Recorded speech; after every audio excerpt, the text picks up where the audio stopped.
बर्मिंगहॅमच्या लढाईमध्ये टीम इंडियाच्या फलंदाजांनी पाकिस्तानी फलंदाजांना अक्षरशः धो धुतलेला आहे आणि त्याचमुळे या सामन्यामध्ये पाकिस्तान समोर विजयासाठी डोंगरा एवढं लक्ष उभं राहिलेलं आहे। आमचे स्पोर्ट्स प्रतिनिधी विजय साळवी आता आपल्याबरोबर आहेत। विजय, शेवटचे जे काही ओव्हर्स होते ते अत्यंत रोमांच जागे करणारे होते, अक्षरशः धुतलेलं आहे आपल्या सगळ्या फलंदाजांनी। प्राजक्ता, या सामन्यामध्ये खरं तर बर्मिंगहॅमला पावसाने धुतलंय, पण पाकिस्तानी गोलंदाजांना भारतीय फलंदाजांनी धुतलंय। 48 षटकात 3 बाद 319, पण याचा अर्थ पाकिस्तान समोर 320 धावांचं लक्ष असेल असं नाही, कारण हा सामना 50 षटकांवरनं 48 षटकांचा झालाय। डकवर्थ लुईस क्रिकेटच्या मैदानातले संताजी धनाजी इथे कार्यरत होतील आणि हे टार्गेट कदाचित आणखी वाढू शकतं आणि त्यामुळे पाकिस्तानची आणखी 45 होऊ शकते। खरोखर कमाल केली भारतीय फलंदाजांनी। या सामन्यामध्ये ढगाळ वातावरण होतं, पावसाचा अंदाज वर्तवण्यात होता, पाऊस पडला देखील 2दा, पण भारतीय फलंदाजांनी पहिल्यापासून सावधपणे खेळ केला, भक्कम खेळ केला आणि 2020च्या मैदानामध्ये जशा पद्धतीची रणनीती असते तशा पद्धतीची रणनीती या 50 ओव्हर्समध्ये 3 विभाग करून त्यांनी केली आणि म्हणूनच रोहित शर्मा ज्याचा शतक 9 धावांनी हुकलंय, शिखर धवन त्याच्याबरोबर त्याने 136ची पार्टनरशिप केली, त्या शिखर धवनने 68 रन्स केले आहेत। विराट कोहली नाबाद राहिलाय जवळजवळ 77 धावांवर, युवराज सिंग 53 आणि या सर्वांवर कळस कोणी चढवला असेल तर तो हार्दिक पंड्या। आल्यापासून त्यानं षटकार आणि चौकारांची बरसात केली आणि त्यानं 6 चेंडूंमध्ये नाबाद 20 धावांची खेळी केली। विराट कोहली नाबाद 81 धावांची खेळी केली, म्हणूनच हे लक्ष डोंगरा एवढं उभं राहिलंय। विजय, खरं तर या सामन्यावरती फक्त भारत आणि पाकिस्तानचेच क्रिकेट चाहते नाही तर संपूर्ण जगभरातल्या क्रिकेट चाहत्यांची नजर होती आणि त्याचमुळे असं बोललंही जात होतं की विराट कोहलीवरती त्याच्या कॅप्टन्सीमध्ये ही मॅच खेळवली जाते आणि त्याचमुळे त्याच्यावरती टेन्शन असेल, दबाव असेल, मात्र त्याने अगदी त्याच्या पदाला साजेशी खेळी केलेली आहे। त्याच्या खेळीबद्दल काय बोलाल? प्राजक्ता, खरंच विराट कोहलीनं खरोखरच कमालीची खेळी केली। खरं तर 136 जेव्हा नो लॉस असतो, पहिली विकेट पडते, तेव्हा येणारा फलंदाज त्याला नेमका कुठला गिअर टाकायचा हे कळत नाही, तो गिअर टाकायचा की नाही अशी देखील पंचायत असते। याचं कारण वातावरण ढगाळ होतो, पावसाचा अंदाज होता, अशा वेळी तुम्हाला तुमची विकेट शाबूत ठेवायची आहे, तितक्याच वेळी तुम्हाला धावगती देखील वाढवायची आहे, धावा वाढवायच्या आहेत। अशा वेळी जी खेळी सरफराज अहमदने केली म्हणजे खास करून 29 ते 33 या 5 षटकांमध्ये त्यानं हसन अली आणि मोहम्मद अमीर ही त्याची मेन अस्त्र, हे मेन त्याचा तोफखाना धडाडणारा त्याने तिथे आणला। त्यामुळे विराट कोहली असेल किंवा त्याच्या बरोबरीनं उभा राहणारा रोहित शर्मा असेल, या दोघांनाही मागच्या गिअरवर गाडी घ्यावी लागली होती। कदाचित त्या 6-7 ओव्हरमध्ये आपल्याला धावा देखील फार मिळाल्या नाहीत, पण त्यानं काहीच पंचायत झाली नाही, कारण आपण 2020च्या रणनीतीने खेळलो। 50 ओव्हरमध्ये आपण काही विभाग केले आणि शेवटच्या काही 20 ओव्हर्समध्ये जी काही धमाल भारतीय फलंदाजांनी जी काही कमाल केली आहे त्याचाच नतीजा आपल्याला 48 षटकात 3 बाद 319 धावांचं लक्ष जेव्हा उभं राहिलंय, 319 धावा भारतानं मजल मारली आहे, त्यातून ते दिसून येत आहे। नेमकं लक्ष काय असेल पाकिस्तान समोर याचा आपल्याला अंदाज थोड्याच वेळात येईल। विजय, तुर्तास धन्यवाद या सगळ्या माहितीबद्दल। तर भारतीय फलंदाजांनी या सामन्यामध्ये जी खेळी केलेली आहे ती खेळी कशी राहिलेली आहे यावरही एक नजर टाकूयात। सगळ्यात आधी आपण धवनची, रोहितला दमदार साथ या ठिकाणी मिळालेली आहे। भारताच्या डावामध्ये 136 धावांची सलामी या दोघांनी दिलेली आहे।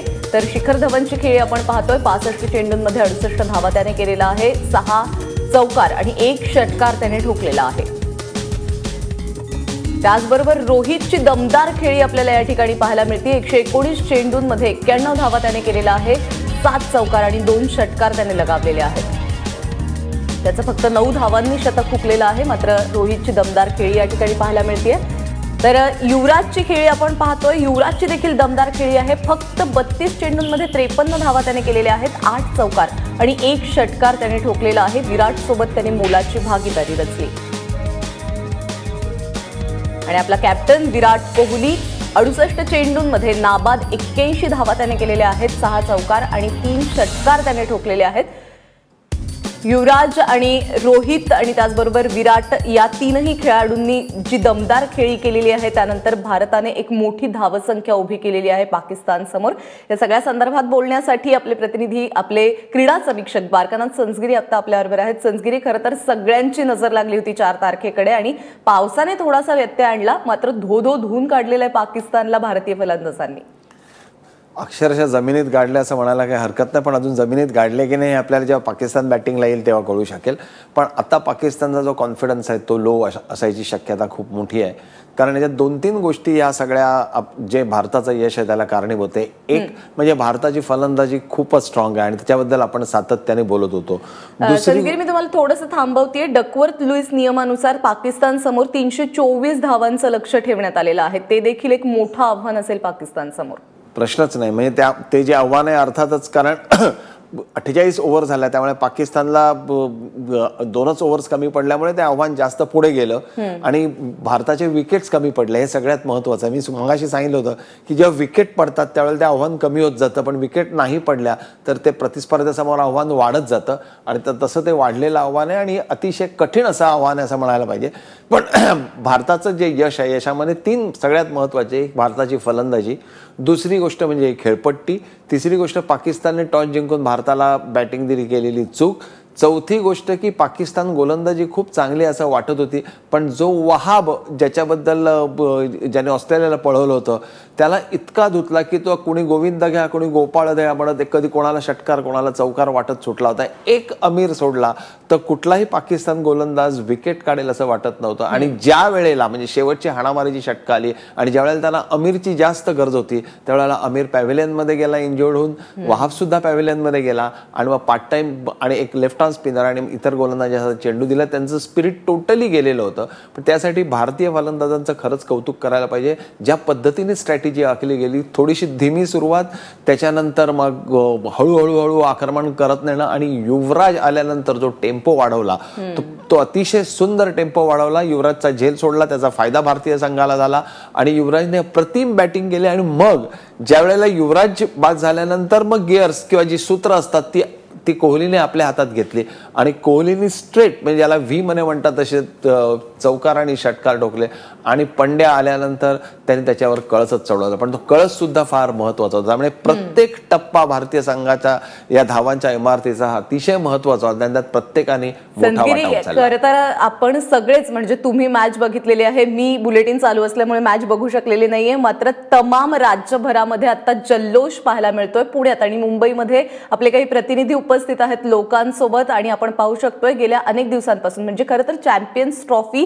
ह्याची जी ऍड सुरू झाली तीच आजच्या दिवसाची ऍड होती, कारण भारत आणि पाकिस्तान हे 2 संघ एकमेकांच्या समोर येणार. ही चॅम्पियन्स ट्रॉफी मधली सगळ्यात मोठी मॅच होती. मुंबईला जाऊयात. वेदांत नेब आमचा प्रतिनिधी आता आपल्याबरोबर आहे. वेदांत, तू आता कुठे आहेस आणि लोकांचं काय म्हणणं आहे या सगळ्या खेळीवरती?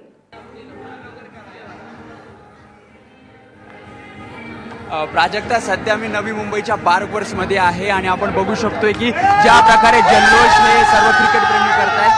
शेवटच्या ज्या 5 ओव्हर होत्या इथे फक्त युवी आणि कोहलीची गर्जना होत होती.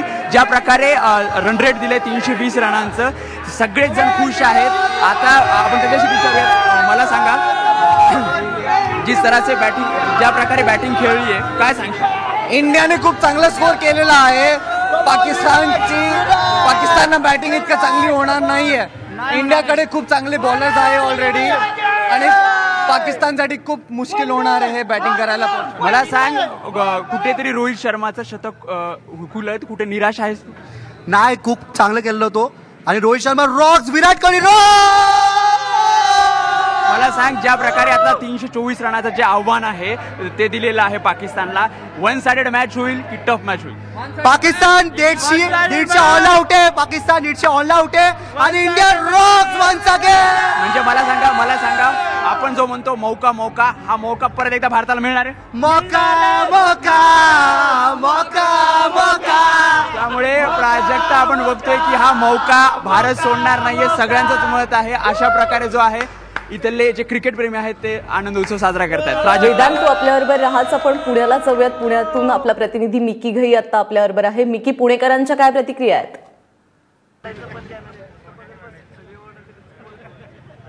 प्राजक्ता, एक आनंदाचा क्षण आहे या ठिकाणी. इंडिया आणि पाकिस्तानचा मॅच आहे, सगळीकडे जल्लोष साजरा केला जातोय. मी आता सध्या पुण्यातील गुडलक चौकामध्ये आहे. या ठिकाणी देखील मोठ्या प्रमाणात गर्दी आहे. लोक या ठिकाणी आता क्रिकेटची मॅच संपली आणि गर्दी या ठिकाणी परत व्हायला लागलेली आहे. इंडियाची बॅटिंग संपलेली आहे. अर्थातच इंडियाने एक चांगला 324 एवढा मोठा एक स्कोअर या ठिकाणी उभा केलेला आहे आणि जल्लोष करतायत काही क्रिकेट प्रेमी माझ्याबरोबर सध्या आहेत. पहिले तर इंडिया इंडिया कमान चेअर भारत माता की भारत माता की सगळेच उत्सुक आहे. काय सांगाल, किती आता स्कोअर एवढा मोठा उभा केलेला आहे, विश्वास होता? नाही एवढा स्कोर होईल अजिबात वाटलं नव्हतं, पण आपला पारंपरिक प्रतिस्पर्धी आहे पाकिस्तान. मोठ्या चॅम्पियनशिपमध्ये आपण कधीच पाकिस्तान विरुद्ध हारलं नाही आणि हीच परंपरा कायम राहणार. भारत जिंकणार आणि आपलीच हवा होणार. काय सांगाल, काय वाटतंय? सगळ्यात चांगलं कोण खेळला? विराट आहे, सगळे चांगले खेळलेत. तुला सगळ्यात जास्त बॅटिंग कोणाची आवडली? युवराजची बॅटिंग सगळ्यांना आवडली. रोहित शर्मा ऑफकोर्स, रोहित शर्मा थोडक्यात हुकला, ती सेंचुरी दिली थोडक्यात. हार्दिक पांड्या एंडला येऊन चांगलं मारलं त्यांनी. मला वाटतं आता पाकिस्तान कसं खेळणार असं वाटतं? म्हणजे त्या पाकिस्तान टिकूच शकत नाही. पाकिस्तान जिंकू शकत नाही. काय सांगशील या काय सांगशील? आता पाकिस्तान समोर एक मोठं आव्हान ठेवलेलं आहे भारताने. Definitely Pakistan will lose this match. वाटतंय सर? Yes definitely. काफी लोक या ठिकाणी काय सांग? पाकिस्तान हार गया और नहीं तो क्या, हार गया ही, इसलिए तो अपन युवराज ने विराट कोहली ने जिता दिया. युवराज आणि विराट कोहलीची एक चांगली या ठिकाणी जोडी पाहायला मिळाली आणि मोठा स्कोअर या ठिकाणी. काय सांगशील? अत्यंत जबरदस्त बॅटिंग केलेली युवराज सिंगनी, विराटने, रोहित शर्माने आणि पांड्यानी पण अत्यंत उत्कृष्ट परफॉर्मन्स आहे. तर चेअर तर एकदम म्हणतात, काय बोलाल? हिंदी पाकिस्तान आवडली सगळ्यांना बॅटिंग आता इंडियाची 100%. इंडिया परत जिंकणार. थोडंसं या ठिकाणी थांबवते आपण. पुन्हा एकदा मुंबईला जाऊयात. वेदांत नेब आपल्या बरोबर आहे. वेदांत, तू आता ज्या ठिकाणी आहे त्या सगळ्या क्रिकेट फॅन्सना काही संदेश द्यायचा आहे, काय म्हणणं आहे त्यांचं नेमकं?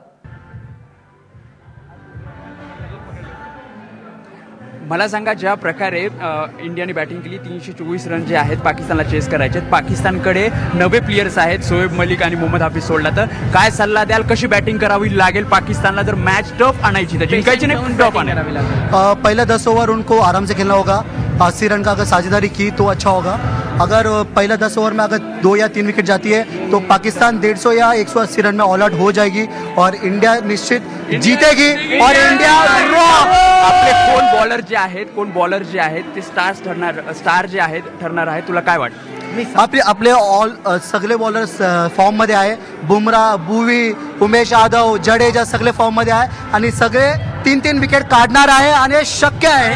आणि आपण बघतोय की त्यांचं असं मत आहे की लवकरात लवकर पाकिस्तानला ऑल आउट करणार आहेत. सर्व जे बॉलर्स आहेत ते सर्वच आज चांगली कामगिरी करणार आहेत. फॉर्म मध्ये आहे प्राजक्ता. आपले बॉलर सगळे. वेदांत, धन्यवाद या सगळ्या जल्लोषाबद्दल. तू हा सगळा जो जल्लोष आहे तो आमच्यापर्यंत पोहोचवलास त्याबद्दल. तर पुण्यावरून आपल्याबरोबर होता मिकी घई. मिकी, खूप खूप धन्यवाद. आणि आता थोड्याच वेळात मॅच देखील सुरू होणार आहे. मात्र त्याआधी भारतीय फलंदाजांची कामगिरी आज कशी राहिलेली आहे, ज्याबद्दल त्यांचं कौतुक सर्वत्र केलं जात आहे, त्या कामगिरीवरती एक नजर टाकूयात. धवनची कामगिरी आपण पाहतोय. 65 चेंडूंमध्ये 68 धावा, 6 चौकार आणि 1 षटकार त्याने ठोकलेला आहे. तर रोहित शर्मा 119 चेंडूंमध्ये सर्वात जास्त धावा त्याने केलेल्या आहे. 91 धावा त्याने केलेल्या आहेत, 7 चौकार, 2 षटकार. फक्त 9 धावांनी त्याचं शतक हुकलेलं आहे. युवराज सिंग सगळ्यांचा आज फेवरेट ठरलेला आहे, कारण 32 चेंडूंमध्ये 53 धावा त्याने केलेल्या आहेत, 8 चौकार आणि 1 षटकार त्यानं ठोकलाय.